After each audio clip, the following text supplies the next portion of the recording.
గోంగూర నిలవ పచ్చడి కోసం గోంగూరను బాగా కడుక్కొని ఆరబెట్టుకోవాలి.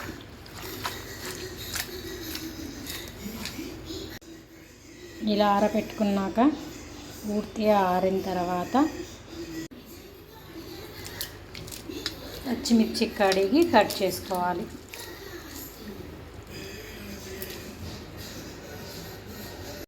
పచ్చిమిర్చి ఇలా కడిగి కట్ చేసుకోవాలి. ఇలా చిన్న చిన్నగా కట్ చేసి పెట్టుకోవాలి. కళాయి పెట్టుకొని ఒక 2 స్పూన్స్ జీలకర్ర వేయించుకోవాలి.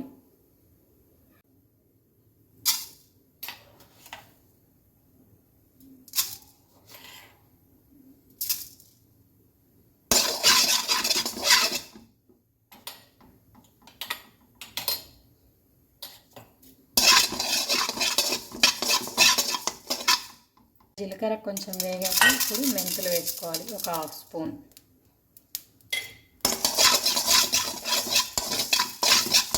దూరగా వేయించినాక స్టవ్ ఆఫ్ చేసుకోవాలి.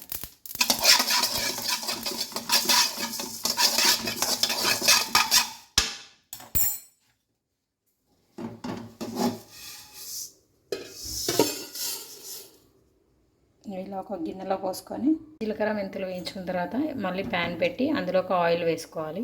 ఆయిల్ కొంచెం ఎక్కువే ఉండాలి.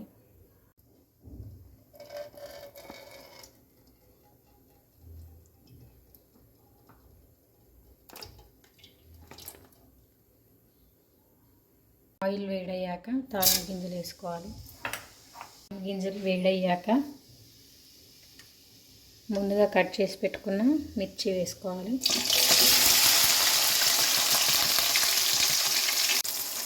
మిర్చి వేగేలోపు ఒక 2 వెల్లిపాయలు తీసుకొని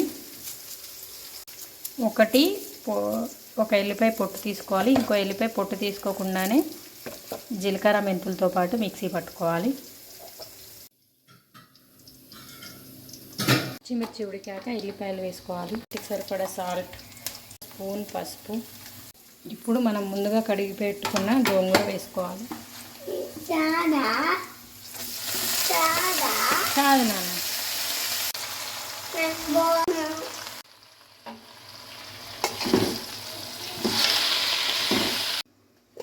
గోంగూర ఉడికేలోపు ముందుగా వేయించుకున్న జీలకర్ర మెంతులని పొట్టు తీయని ఎల్లిపాయల్ని మిక్సీ పట్టుకుందామండి.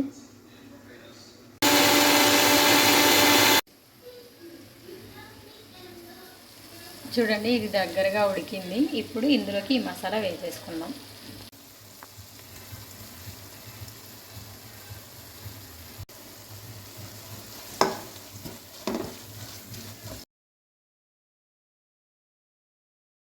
చూడండి, దగ్గరగా ఉడికింది.